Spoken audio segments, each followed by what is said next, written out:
In this video, I will show you how to do a poll on TikTok. Firstly, when you join up into that application, you need to tap on the creation section or on the plus icon right here.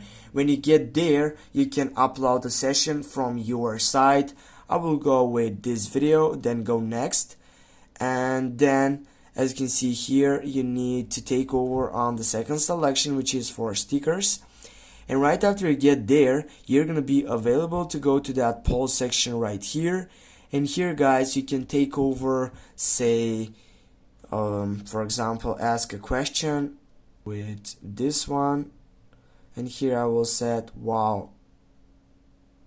And I will take over this emoji, or here I will simply say set bet, yeah. And I will take over this. And now if I get back here, I can simply reach it out wherever I want, and simply with that I can take over now that poll on my TikTok video.